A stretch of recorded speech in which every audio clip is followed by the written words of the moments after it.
What is up, everybody? Welcome back to our podcast. Today, we're going to be rewriting the worst MCU movie. Thor.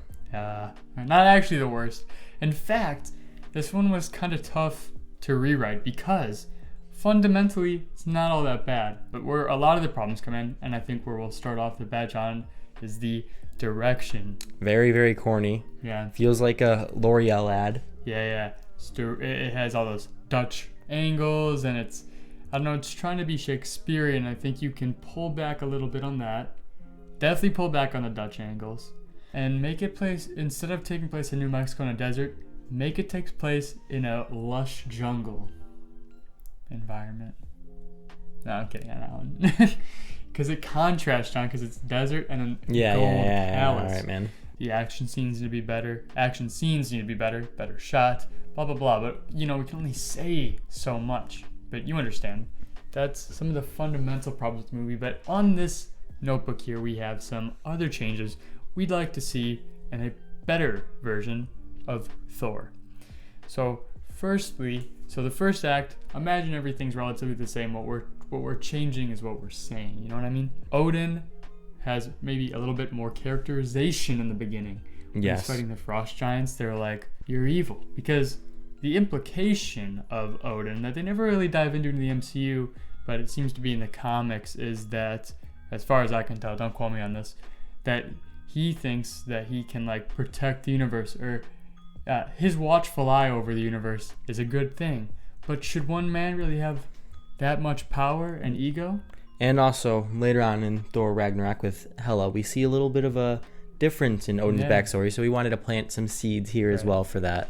He's not a good person. Mm-hmm. Then we're going to see some growing up. We get one scene of Kid Loki and Kid Thor, and they kind of give each other a weird glare, but maybe a little montage situation going on here. We see them growing up. We see Odin's favoritism towards Thor, and friggin' Loki, because he got the magic stuff with his mother. But obviously, being a young lad, he probably wants to be with the king and learn to do king stuff.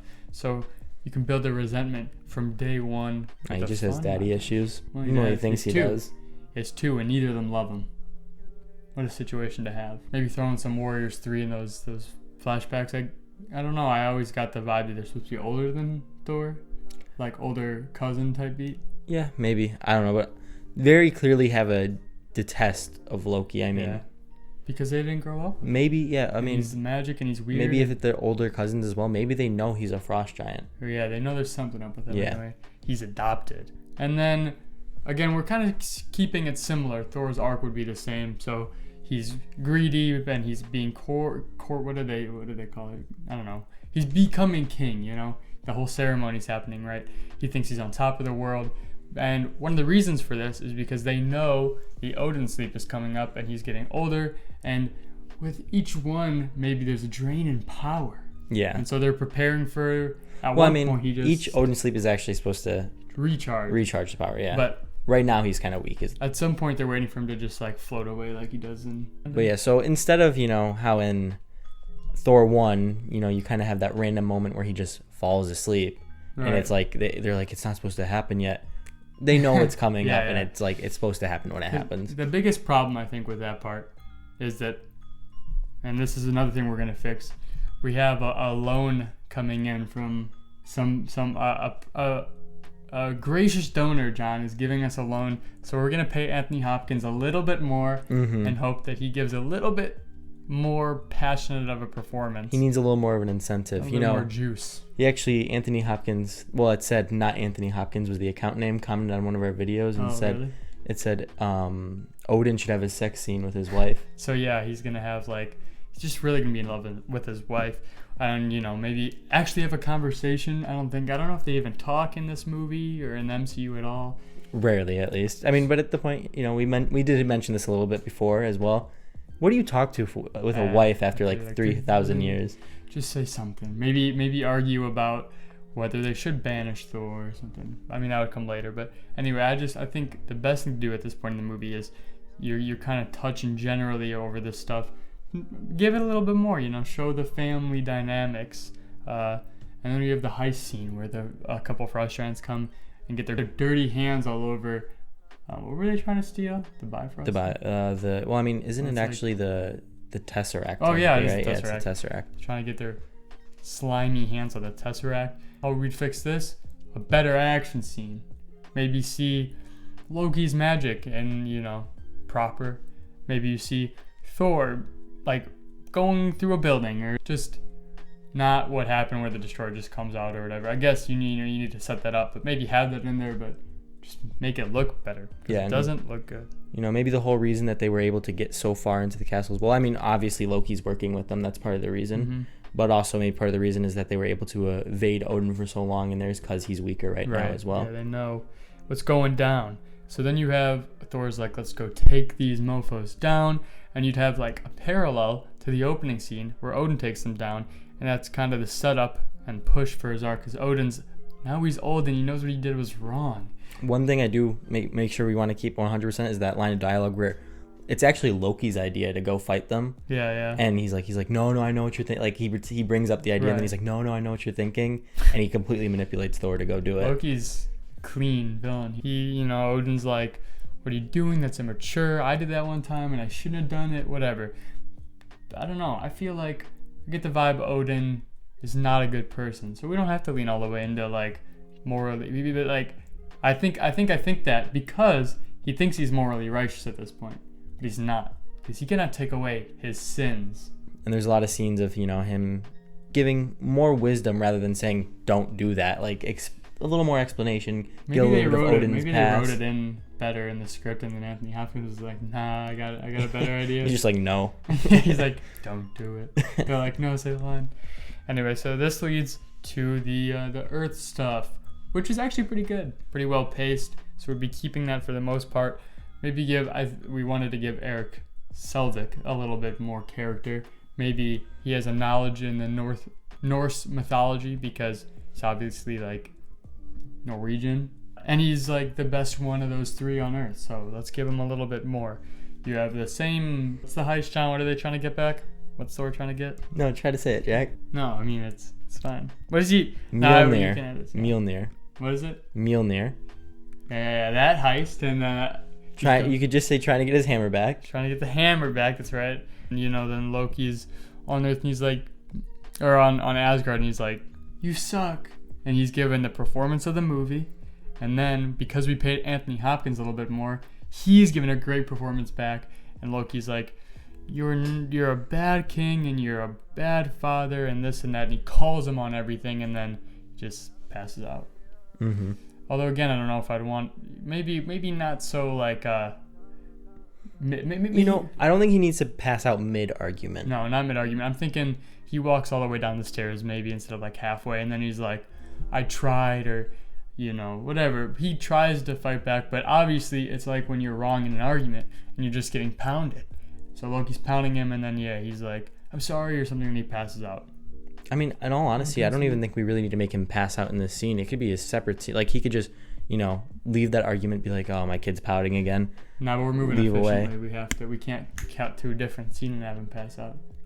Yeah. It's the stress. We paid him more, so now he's doing it good. And then conversation between Frigga and Loki. There is one, but again, we wanted to build that relationship more so that, in the future, when future things happen, they mean more, you know what I mean? Mm-hmm. If you're catching my drift. And and then, Jane and Thor are bonding, and he spends a little more time on Earth.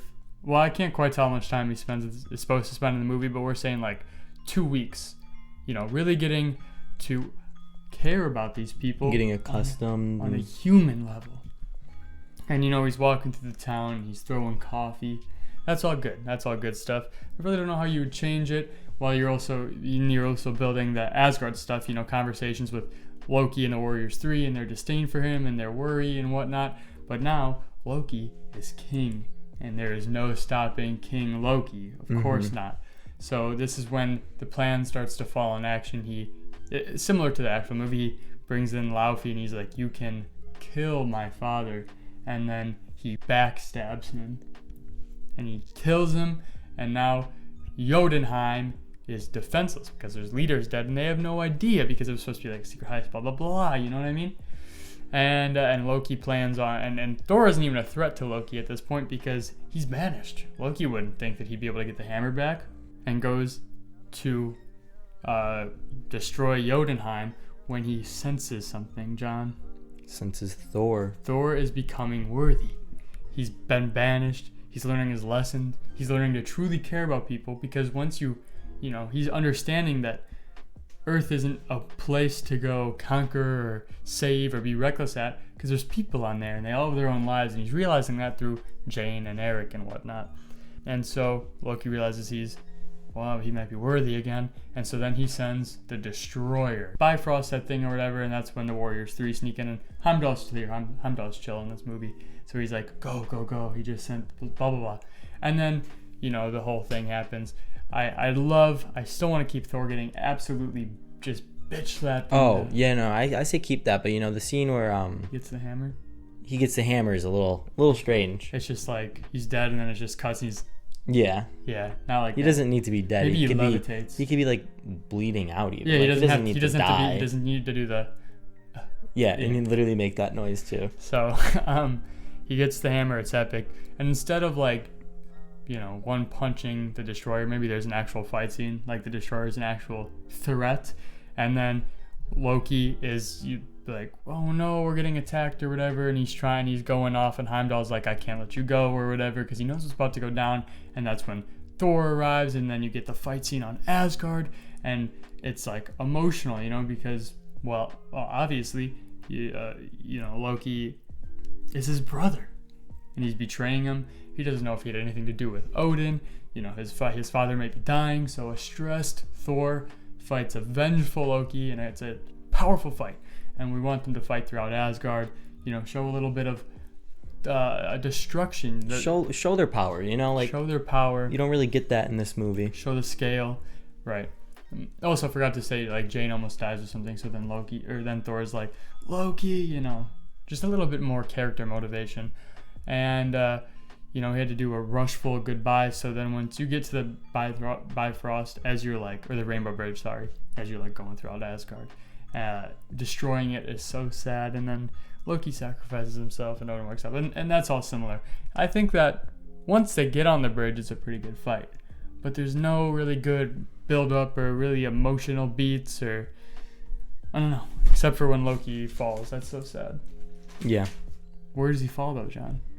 It's unimportant. I guess you're gonna have to wait to find that part out. Unimportant. Post-credit scene is the exact same. Oh, totally forgot to mention the dude who is a Hydra agent is in this movie for like a split second. Yes. So hint at that in some way. Mm-hmm. Maybe he sneaks a little briefcase of something, Yeah, with a big Hydra logo on it. Huge Hydra. Yeah. Just on his back, a big Hydra tattoo. Yeah. Dripped out like the 10 rings. But anyway, John, anything to add? Oh, I do want to say this. We'll in our version, we'll specifically say how the hammer works, because we did get into this a little bit into the last video. Because I was asking you how the hammer worked. I said we just set it up now so that there's no questions about it, especially with Love and Thunder and everything. So beforehand, the hammer works as Thor has the power. The hammer is just a conduit, right? Yeah. Then when Odin puts the spell on it, it's whoever is worthy to have the power of Thor can use the hammer, and then he becomes worthy again, has the hammer, he can use his powers again, because he doesn't have his powers on Earth. Then I think one thing, well, maybe we'll mention this later, you can say yes or no this, we might in Ragnarok want to change it where Odin gives Thor his powers again, because how does Jane it's just a little confusing, because he doesn't need the hammer then, but then he doesn't have any powers. Don't even remember that. We're rewriting the fuck out of Love and Thunder. I'd say don't worry about Love and Thunder, because also the hammer can like talk in that movie. Yeah. He's like, whatever the hammer's name is, Stormbreaker. He's like, he's jealous of you. Fuck that. That's so stupid. Yeah. So don't worry about sentient hammers, or we'll figure it out. We'll cross that bridge when it comes. But yeah, for now, the powers of Thor are in the hammer till otherwise. Till Ragnarok. Otherwise stated. Till we say otherwise. The Thor's powers are in the hammer. Yeah. All right. Cool. Decided on. But I mean, keep the Infinity Gauntlet. I like that touch in the back because it's like he thought he was him. He wanted people to think he was him, but he's not him. He's not Thanos. He wishes he was Thanos. But that's how we would fix Thor. A decent movie, made to be the best movie ever made, I think. So, yeah, you tell us your problems and how you'd fix them down below. Like, subscribe. Check us out on Instagram, TikTok, and Twitter. All Rebored Podcast. Like and subscribe for more. Adios. Adios.